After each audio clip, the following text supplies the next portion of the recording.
So, good afternoon, everyone. I'm Ryan Dean, NAADSN's postdoctoral fellow and policy and research coordinator, and it's my pleasure to welcome you to the afternoon panel of the ELN presenting on community responses to security challenges. Community solutions is becoming increasingly important in practice and prevalent in the literature, so this promises to be an excellent panel. I'd like to remind everyone to keep your mics muted during the 15-minute presentations. At the conclusion of the three presentations, we'll stop recording for 15 minutes of Q&A. Feel free to message me any questions that come to mind in the meantime, and I'll put them in the queue.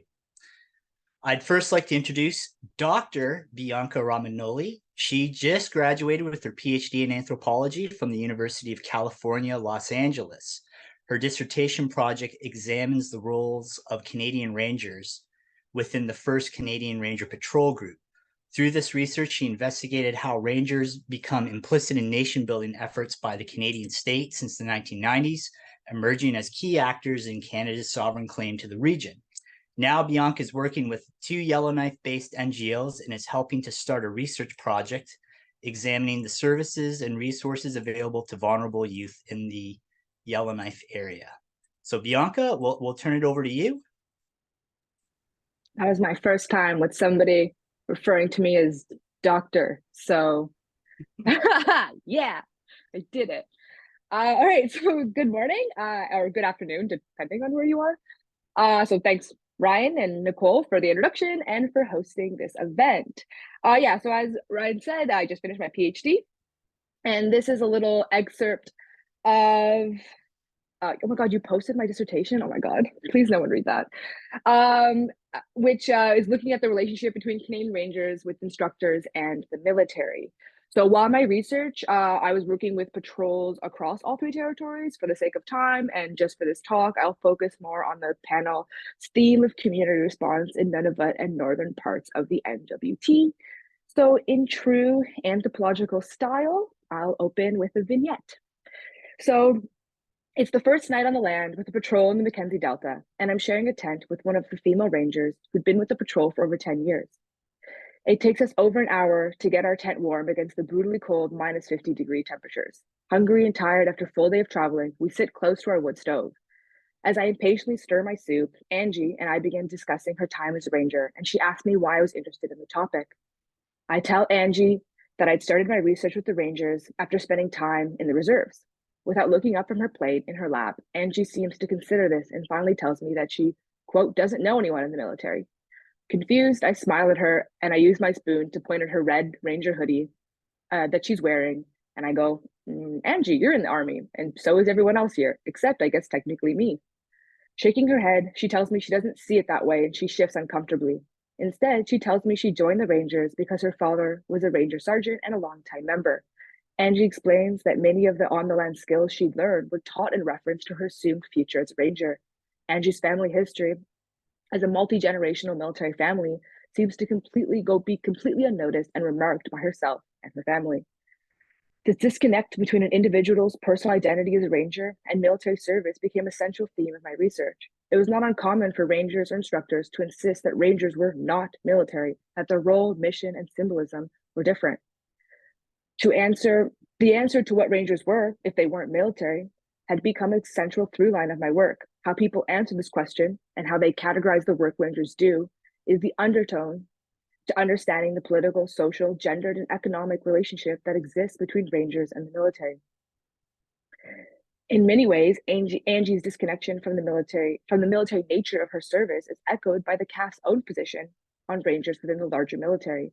As Whitney Lochinvar points out, the military data on Indigenous participation in the military refuses to encompass rangers in its calculations.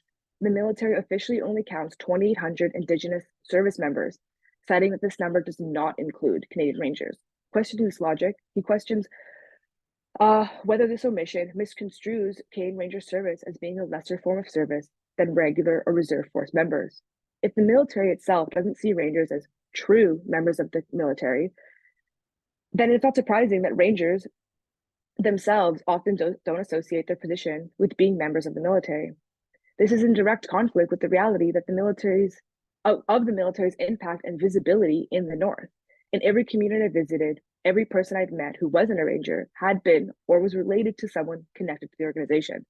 Military issued apparel could be spotted throughout communities, along with license plates, flags, bumper stickers, often marking homes, vehicles, and family members of rangers. Social, political, and economic life became intrinsically linked to this military infrastructure. Over the course of my fieldwork, I would have dozens of similar conversations as the one I had with Angie. Through these interactions, I began to think about how the ambivalence that Angie feels about her status in the military extends beyond how her status in the military extended beyond her own identity. Instead, ambivalence around the purpose of sovereignty patrols across the region questions how the military's presence in the region is read by different people, communities, and even Indigenous governments. One way this came up in my research was through the confusion among rangers and instructors about which way the service is meant to go. Some rangers, and even some instructors, seem to believe that rangers are meant to act in the service of the community, while others strictly understood the organization as a branch of military service and nothing more. With 4 years in the unit, Greg is considered one of the most senior instructors, and during the 3 patrols I attended with him, we often discussed his philosophy about what he thought the purpose was of the Rangers.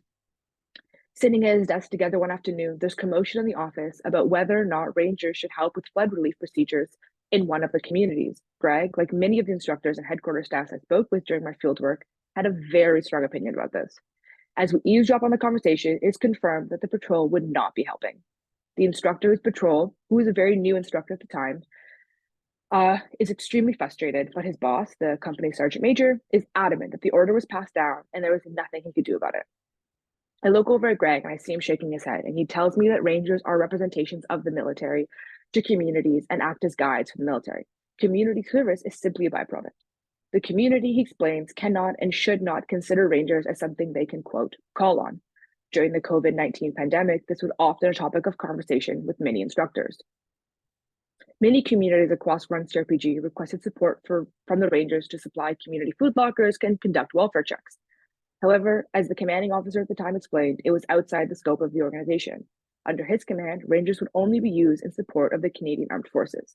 Communities, as he saw it, shouldn't be allowed to create a dependency on Rangers because, quote, sure, they're a presence in communities, but they're not supporters of communities. Territorial governments are responsible for providing aid. This is very different from how many Rangers actually saw their role when they talked to me about it, especially in the high Arctic and isolated communities that actively saw Rangers patrols as important times for members to get food and resources for their families and communities.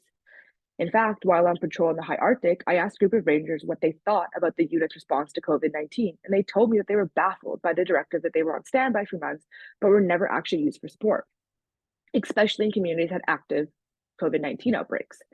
And I understood their confusion. Writing about this very thing 10 years earlier and citing research from even longer, Lockenbauer explains the historic relationship between Rangers and their communities like this, quote, the special bond that Rangers have with their community leads to many local roles, providing honor guard for politicians and royalty, visiting their communities, protecting trick-or-treaters from polar bears in Churchill on Halloween, or blazing the trails for the Yukon Quest and the Hudson's Bay Quest dog sled races.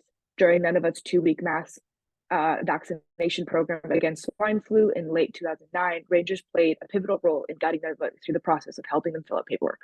On the scientific front, Rangers have supported Southern researchers working on ice shelves on Ellesmere Island, have set up huts for polar bear research along the Ecliptic Channel, and have worked with Fisheries Oceans to install navigation buoys.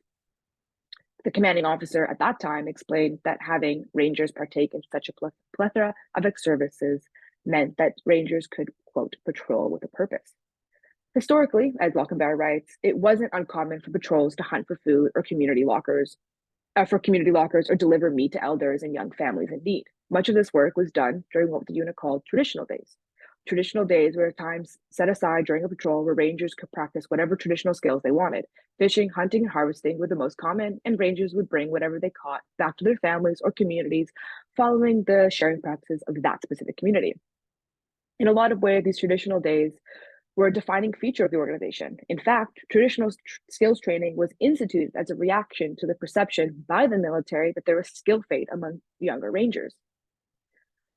When I arrived at the unit in 2019, traditional days had been canceled, and for many Rangers instructors I spoke with in the aftermath of this decision, this radical shift to remove traditional days from patrols was marked as one of the clear indications that the organization was, first and foremost, a military institution. However, as you can imagine, nothing is quite that simple. In reality, many instructors feared what would happen if they actually completely disallowed traditional skills while on patrol. Others questioned how they were meant to judge what was traditional and what wasn't. And all instructors worried that they would lose respect and probably the participation of many rangers if this ban was strongly enforced. In a lot of ways, I think this issue was present at all levels of leadership. When to turn a blind eye, when something was traditional or not traditional, what impact this was having on patrols, unit cohesion, attendance, and engagement from communities. For instructors, the answer to these questions could be found in the creative ways they ensured that rangers could still do these things without getting in trouble. While in another patrol in the Mackenzie Delta, the acting sergeant of the patrol, Dominic, informed the instructor that one of the elders hadn't brought any food with him for the 6-day patrol. Even though the patrol was given a $200 advance to get food, Lucas, the elder, had given the money to his wife to pay for food for herself and didn't have any left over to bring with him. The instructor, Michael, decides that in order to ensure the success for the patrol, they would need to go hunting and ensure that everybody would have enough food for the week.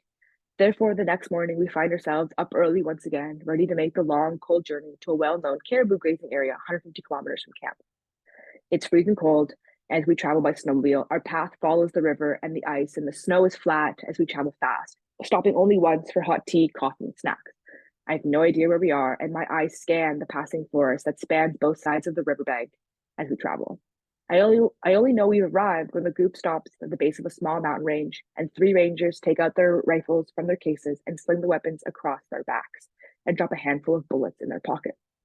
With the weapons ready, we make the slow climb up the mountain, moving slow to avoid the massive boulders and craters that litter the path. Sitting on the back of Michael's skidoo, I'm shocked when I look out over his shoulder to see hundreds of caribou grazing on the hill, and only a second later I hear a gunshot from the corner, and from the corner of my eye, I see a caribou drop 100 meters to my left.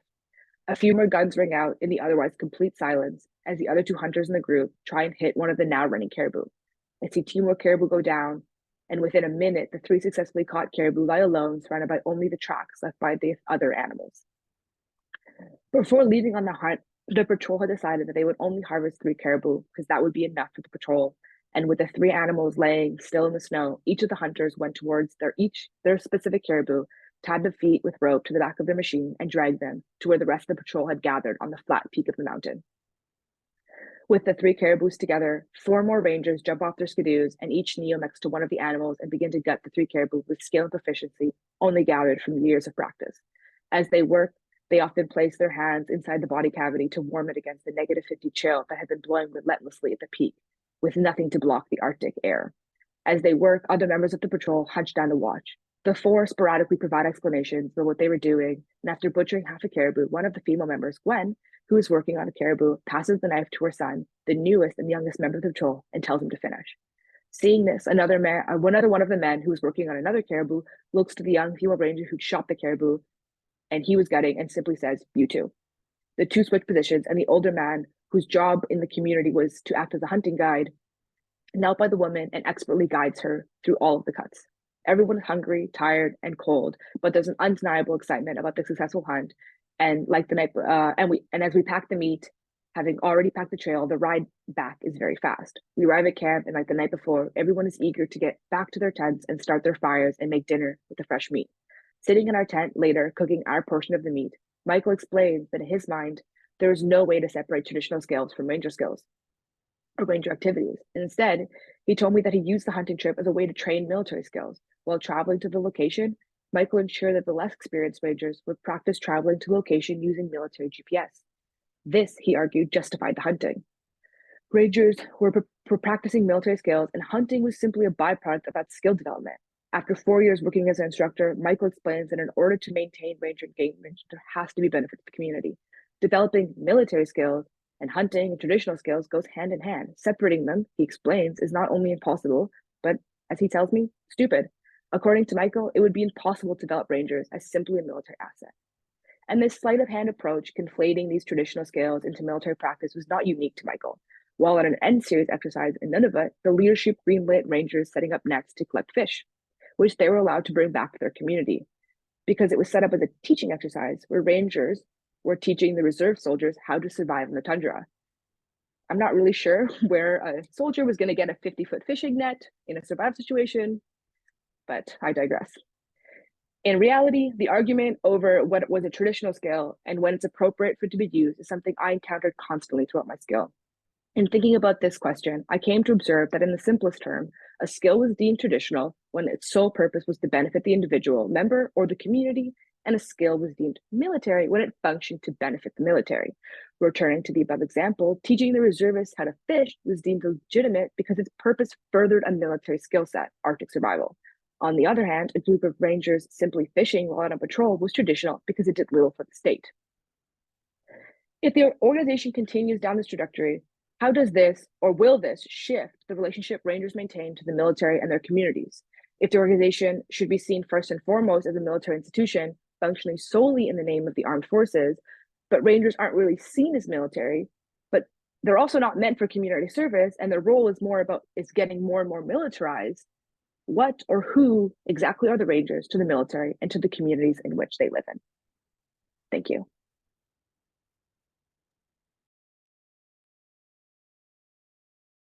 Okay, thank you very much, Doctor, for your presentation. Next, I'd like to introduce Rory Jakubec, who is working on an honors in public policy and governance at St. Francis Xavier University. Last fall, she worked with Doctors Peter Kikkert and Whitney Lockenbauer, assisting with the Nunavut and Nunavik search and rescue roundtables, where she was able to meet and learn about search and rescue firsthand from many community members. Today, she's presenting her work with Dr. Peter Kikkert, who is an associate professor in public policy and governance at St. Francis Xavier University. His current research program focuses on how to strengthen search and rescue, disaster and emergency management capabilities, and community disaster resilience in rural, remote, and northern communities.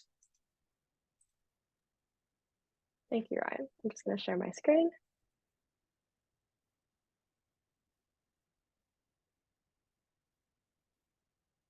There we go. So hello, everyone.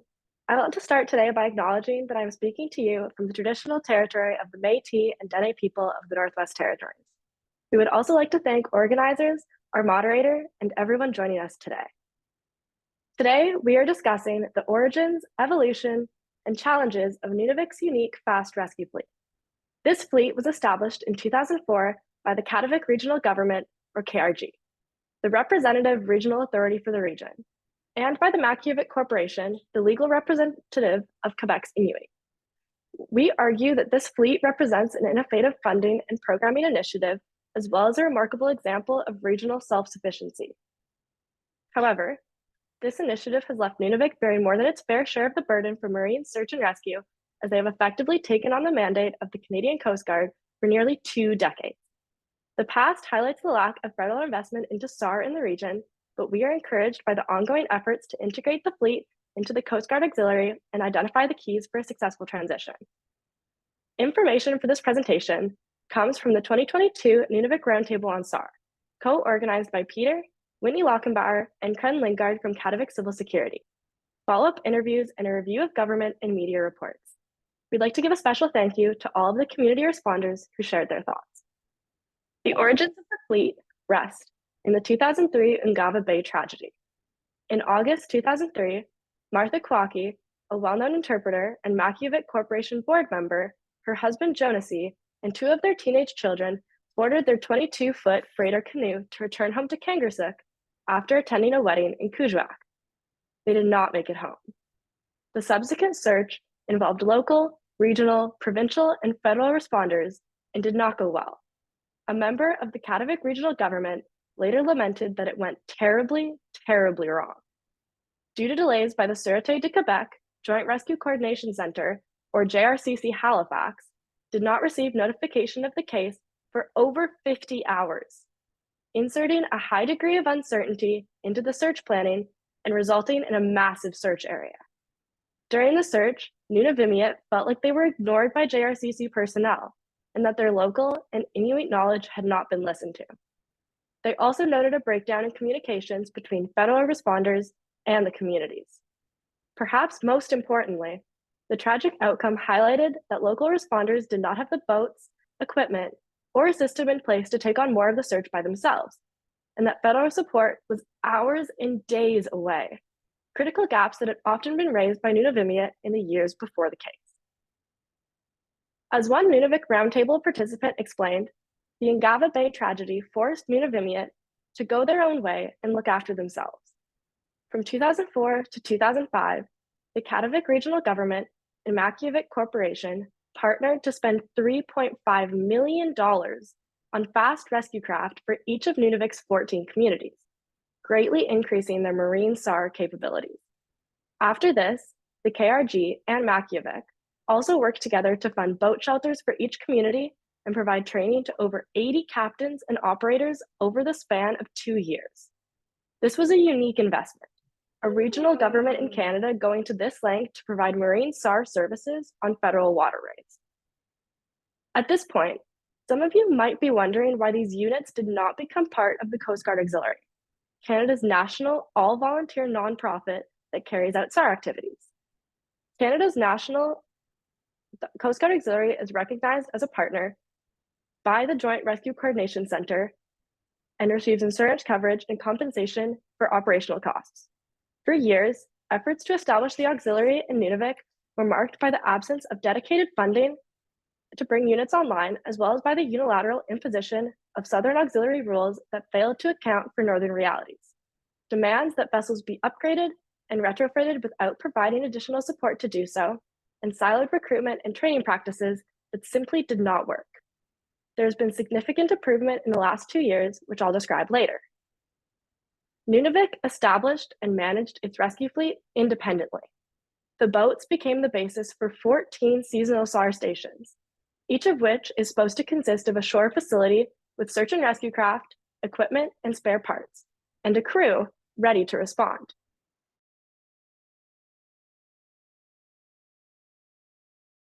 The stations answer distress call from vessels and aircrafts to offer assistance. The crews of the fast are selected from the communities authorized by the mayor or municipal manager. Each crew receives training on small craft handling, rescue craft operations, and marine SAR procedures.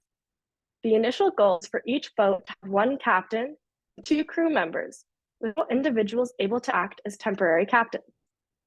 Kikkert Security assumed responsibility for equipment replacement, training, and developing operating procedures. Since 2004, it has spent millions more on the costs of annual insurance for the crafts, annual outboard motor maintenance, a regular outboard motor replacement program, and the provision of essential equipment such as new radar systems. The strength of the fast rescue fleet flows from its crew members and captains, who match their dedication with intimate knowledge of the land, local environment, conditions, and their fellow community members. Crews have shown their interoperability on multiple occasions, deploying to assist other communities during long or difficult searches. While Nunavik's fast rescue craft have carried out many successful SAR operations since 2004, it has faced significant challenges. Search and rescue operations on the water, land, and ice of Nunavik are often challenging. The region's vast size, with 2,500 kilometers of coastline and over 7,000 islands, adds a level of difficulty to any search. When combined with the cold climate, time becomes the enemy of all responders. Over the years, the fast rescue fleet has also weathered an increasing caseload due to environmental changes, increased outside activity, loss of traditional knowledge and skills, and lack of safe boating culture. The effects of climate change are not only leading to more searches, but are making them more difficult for responders. Reduced ice coverage has expanded potential search areas, particularly for short-range community SAR boats looking for other community boaters. With the boating season starting earlier and ending later, responders are also exposed to the harsher spring and fall environmental conditions, increasing their level of risk. Problematically, being an independent operation, they have consistently been overlooked by the JRCCs. Official taskings have been infrequent, although this did improve somewhat through the work of the Northern Search and Rescue Roundtable, which met between 2010 and 2016. At the same time, without a formal relationship with the JRCCs and a limited understanding of the broader SAR system, communities often deploy fast rescue craft independently without reporting to any responsible government agencies. As a result, the SAR data for the region, which guides SAR planning and is used to justify the allocation of resources at the federal level, is incomplete and inaccurate. A major theme at the Nunavik Roundtable on SAR was the need to better integrate Inuit knowledge into the SAR response operations of the NPS, SQ, and federal agencies, particularly with respect to traditional medical practices involving hypothermia and drowning. As an independent entity, the Fast Rescue Fleet received very little support from federal sources. Most came from Nunavik's Inuit hunting, fishing, and trapping support program, which is meant to facilitate harvesting activities. While the administrative and operational guidelines developed by Kativik Civil Security for Nunavik's Marine SAR stations provide some guidance for the fast rescue craft in each community, it is unclear how closely these are followed. There are 14 communities, 14 ways of doing things, was a common remark at the Nunavik Roundtable on SAR. The existing protocols for search and rescue operations used by NPS place a great deal of responsibility on the mayors of Nunavik's communities. Several Nunavik Roundtable participants, both responders and mayors, suggested that this was far too much responsibility for individuals who receive little to no training for these roles. The operations of the Fast Rescue Fleet have also been hurt by the lack of critical infrastructure, such as VHF radio towers and inadequate small craft harbors, resulting in several communities having to wait for high tide to be able to launch rescue boats, delaying responses for hours. Further, many of the rescue craft in Nunavik's communities are over 20 years old and are showing their age. They require replacement as soon as possible, as does the technical equipment they've used. While training has improved over time to be more closely aligned with national standards, at times it has proven inaccessible, being too Southern focused and sporadic. Volunteer recruitment and retention can be another challenge. In communities where it is difficult to find enough volunteers, the same people are constantly on call, and the same small group of people respond to all searches. In some Coast Guard auxiliary units, the same people are on call for most of the summer, which hinders their ability to get on the land and hunt and fish for their families. This reliance on the same group of people is unsustainable and can lead to burnout and ineffectiveness. Communities responders frequently participate in recovery operations in Nunavik. They emphasize the limited specialized equipment and capabilities they have for these operations and the toll this takes on volunteers. The biggest challenge identified by communities responders has been associated with critical incident stress management and post-traumatic stress injuries. Searchers in Nunavik are usually family, friends, or acquaintances of the people for whom they are looking. This can make SAR incredibly stressful and traumatic, which is then compounded by the lack of mental health resources in the region. There is hope that some of these challenges will be mitigated by the ongoing integration of the Fast Rescue Fleet into the Coast Guard Auxiliary. As of February 2023, all 14 units are in the process of transitioning. This transition is part of the Coast Guard's Arctic region's broader expansion of the auxiliary in the north. In Nunavik, this process has been slow and painful at times. Relationships had to be rebuilt, and new and flexible approaches tailored to Nunavik's unique situation had to be developed.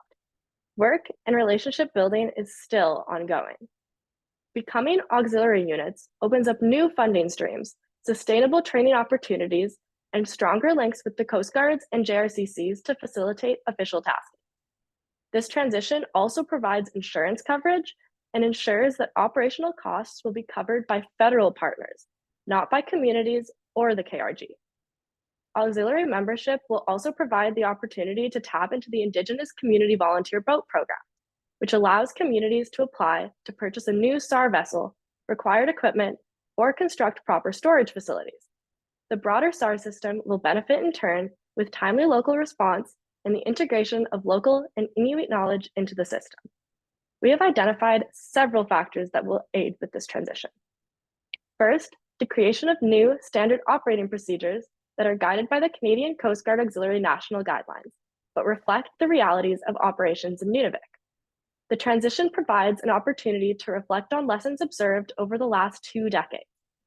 All involved should take the time to establish working groups focused on specific topics, such as operational challenges, equipment requirements, lessons learned and best practices, critical incident stress management, and how to better infuse local and Inuit knowledge into the SAR system, allowing practitioners to develop potential solutions in an inclusive and participatory environment.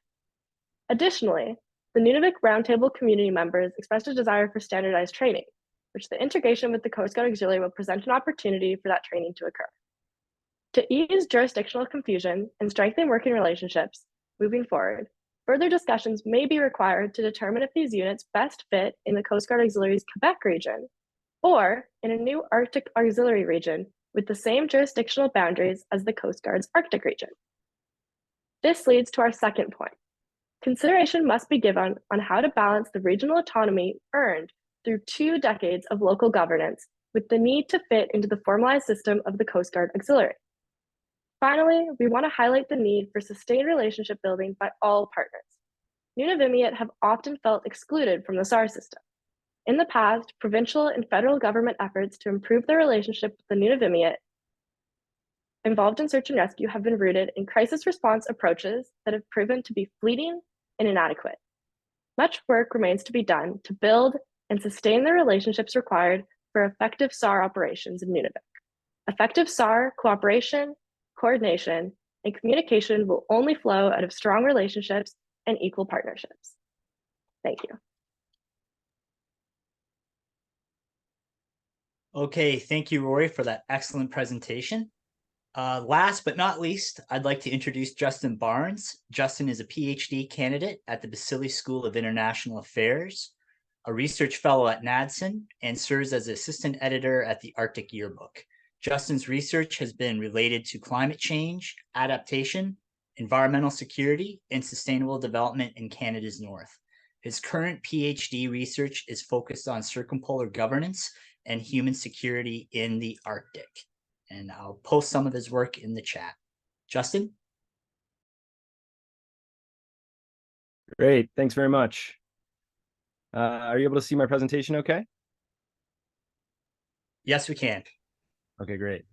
So thank you very much to NAADSN and to Nicole and Dr. Ryan Dean for having me join this panel today. I'm going to take this opportunity to share some of the key points from my NAADSN research report published this past February that can be found on the NAADSN website. The research report highlights some of the primary findings of a study I conducted between 2017 and 2019 in 2 communities in the Nunavik settlement region, Nunavik and Tuktoyaktuk. The theme of this presentation may be a little different than the previous 2 presentations, but I hope that it provides a potentially interesting example for some of the themes that were being talked about in the panel this morning about tensions between different levels of governance and some of the challenges that exist there. So as many here today probably understand, environmental changes in the Arctic region have been creating new and exacerbating existing societal, economic, and political challenges for all Arctic nations and their peoples. Climate change and the anticipation of potential resource development are continuing to raise questions about how Canada will respond to the need for policies that help northern communities adapt to the consequences of environmental changes, as well as manage new economic interests in the Arctic. Accelerated landscape transformations, including coastal erosion, unsafe terrain, and changing migratory patterns of animals, as well as many other factors, have influenced debate on virtually every level of governance surrounding conservation versus economic development, Indigenous self-determination and self-government, and how adaptation should take place across a region with diverse groups, interests, and needs. So the central objectives of the research I'm discussing today were to advance our understanding of 1, the conceptual intersection of environmental security and sustainable development in the Canadian Arctic, and 2, the constraints that local communities may be experiencing when seeking to benefit from emerging opportunities due to competing notions of sustainable development and environmental security. This research highlights a key tension that as Arctic communities seek to adapt to the many issues presented by climate change, in many cases, the development of potentially contentious resources may be required to grow their economy to support their adaptation to climate change. This is true in a region where the few economic options available may be at odds with a larger political context focused on environmental protection and conservation. In the case of the Nunavik settlement region, the potential for oil and gas development, for example, does not necessarily align with the geopolitical narrative that often presents the region as a pristine environment in need of heightened environmental protection, but is seen by regional leaders as one of a limited number of economic opportunities to maintain their communities and adapt to the many changes being experienced safely. This study sought to understand how leaders in the communities of Nunavik and Tuk perceive climate change and define sustainable development within their regional context, including in relation to oil and gas development. Communities I went to and conducted fieldwork in are located in the ISR, which was established in 1984 following the signing of the Nunavik Final Agreement between the Nunavik and the Government of Canada. Nunavik, the largest community in the ISR, is located on the east channel of the Mackenzie Delta. It is a regional administrative center that is home to Indigenous, local, regional, territorial, and federal government offices. Tuktoyaktuk is a second, smaller Nunavik community located on the coastline of the Beaufort Sea. Both communities have experienced significant changes to the local climate and landscape that have had a variety of impacts on people and ecosystems in the region, and are also struggling with other social problems, including mental health challenges, food insecurity, and the impacts of a lasting colonial legacy. Moreover, the region is expected to contain oil and gas deposits, both onshore and potentially under the Beaufort Sea. And oil and gas companies have brought economic boosts to both communities during times of exploration and testing, but the abandoned work camps on the outskirts of Tuk are a testament to the unstable nature of the resource economy in northern Canada. Simply put, both communities have been experiencing a variety of climatic, social, economic, and political changes throughout their histories. In terms of climate change, the primary concerns that participants raised included increased coastal erosion, permafrost thaw, increased landscape slumping, and ecosystem shifts due to seasonal changes. The representation of climate change as a threat, a practical issue, or both varied across all of the participants. The ways that participants described climate change were related to the types of change they had personally experienced, the urgency of that change to the participant, and the vulnerability they may or may not feel due to that change. For example, some participants considered the impacts of warming temperatures on permafrost to be a threat to infrastructure due to the impacts of heaving and shifting on the buildings, structures, and roads. Although participants also mentioned that building on permafrost has always been a challenge, a key issue that climate change presents, however, is the increased unpredictability of seasonal changes, the high cost to repair and modify current structures, and the increased costs of building new structures due to the construction requirements in the Arctic. While these issues pose a variety of challenges for both communities, those climatic changes are not happening in a vacuum. The social, political, and economic challenges that the communities have been facing not only frame how climate change is being experienced, but also the type of responses available to the communities for adaptation. The story of the Nunavik Final Agreement, according to one participant, is an example of how the Nunavik adapted to the political situation they are facing in order to create a solution-oriented vision that reflected the needs of their people. The land claim process is indicative of how the Nunavik responded to the societal changes being thrust upon them, and the Nunavik Final Agreement set aside significant rights to and responsibilities over their territory. The Final Agreement lays out rules and procedures, or the rules of the game, as one leader put it, on how business is conducted in their territory. The IFA is indicative of the fact that, like the rest of Canada, economic development is a key aspect of community success. For example, as more than one participant described, snowmobiles, trucks, and boats are necessary for hunting, trapping, and fishing, and the high cost to buy, maintain, and run them puts a strain on individuals and families in the communities. Jobs are needed to pay for that equipment and manage the high cost of living that Northerners already experience, and in many cases to continue various cultural activities. Therefore, although climate change is causing urgent issues for both communities, as participants in my study noted, it is also putting other socioeconomic challenges under additional strain. As a regional leader noted, the lack of financial capacity to meet the adaptation needs of the communities puts the development of resources like oil and gas on the table. This raises questions about sustainable development and how the concept is defined in the context of these communities. So sustainable development has been an internationally recognized concept and approach in global environmental politics for decades now, and it has become synonymous with the idea of responsible growth and the attempt to reach an equilibrium that meets the needs of both society and the environment. When asked to define sustainable development, almost all of the participants defined it as development that allows them to continue or allows them to sustain their families, their cultures, and their communities. At its core, sustainable development was about adapting to change and taking advantage of new opportunities while maintaining their community members' traditional and cultural ways of life. While there was some difference in perspective on how to achieve, quote, having a place for future generations in the North, there was a general acceptance that sustainable development requires a balance between environmental protection and economic growth. First and foremost, all participants recognized that environmental protection has been and will continue to be critical for the Inuvialuit way of life. The region's environment has been an invaluable and defining aspect of Northern life throughout history, and the connection the communities have to their land and sea is a part of everyday life for many Northerners. The desire for economic growth, however, framed the discussions of environmental protection throughout all the interviews due to the need for an economic base for future generations. It was the view of most participants that economic growth could help their community address the several changes they're experiencing and continue practicing cultural traditions. So while I've quickly covered some of the broader context behind the research findings, I wanted to highlight 3 key takeaways from the interviews I did with local and regional leaders. First, a primary theme that identified was that competing perceptions of the Arctic influence regional definitions of sustainable development and adaptive capacity. Most participants identified that the way Southerners perceive and understand the North has had an influence on their own ability to develop their local economies and grow their communities in their own way. Participants articulated that national and global perspectives of the Arctic impact the ability of Northern communities to develop in ways that they believe are sustainable, and that Southern perspectives of the region have shaped policies that affect Northerners. There was a general feeling among participants that Southern perspectives of the Arctic are not realistic and do not reflect everyday life in the North. Multiple participants stated that environmental regulations can be overly burdensome, that in some cases such regulations have prevented sought-after projects from getting off the ground, and that limitations to economic development due to Southern perceptions only serve to continue community reliance on government funds.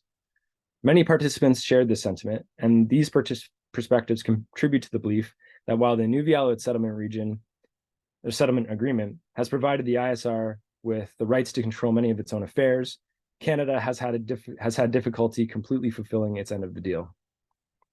The second point is that economic growth has become a key aspect of community survival, enshrined as a part of a pragmatic, multifaceted response to climate change and other issues in the communities. A stronger economic base is needed to assist with adapting to changes in the region, allow for continuation of various traditional and cultural activities, and to provide employment that offers people a feeling of purpose and self-worth, and that keeps people from moving out of the community to look for work elsewhere. And third, there's an important tension that this research helps reveal. That while mitigating climate change may be one of the world's largest collective challenges, adapting to climate change at the community level cannot be separated from other ongoing social, political, and economic challenges. In a political economy premised on continual economic growth, economic development is a crucial element in maintaining and supporting communities in the North. While initiating new oil and gas developments may be directly contradictory to mitigating global climate change and present a variety of important local environmental concerns, these activities could directly support an entire region in its adaptation to that change. This example highlights tensions between policy initiatives at different scales of governance, and also a political and economic paradox. To deny regional economic growth means limiting the opportunities available for these communities to grow, adapt, and maintain themselves in the changing Arctic. So these may be some broad ideas, but they present high-level tensions that policymakers and other actors need to consider, including researchers. Overall, this study suggests that sustainable development in the Arctic must be understood in a local as well as a global context, with reference to the unique conditions of the North. Policymakers must acknowledge regionally specific understandings of sustainable development, sustainability, and environmental security. Due to the fact that many domestic and international policies are also so closely tied in the Canadian Arctic, new or enhanced multi-stakeholder partnerships are needed to provide better context when developing policies, to discuss the values and priorities that exist at different levels of governance, and to help determine better compromises or alternative options for communities when working to sustain themselves and the environment on which they depend so greatly. Participants also noted that education in the South regarding the issues Northerners are facing and the important role Northern communities play in Canada should be increased and improved, and to continue to devolve governance so that policy development better reflects the needs of Northern communities rather than the perspectives of Southern policymakers. And when discussing environmental protection, conservation, and economic development in the Arctic at the national and global levels, the perspectives of those living in the Arctic who have called the region home for time immemorial need to be understood and implied. So thanks again for having me. And thank you. I want to always try and say thank you to the participants of my research study that was presented today, especially the Nasagalok family pictured here, who provided me with a lot of great information and connections, and also hosted me and were very friendly and helpful during my time in Tuktoyaktuk. So thank you.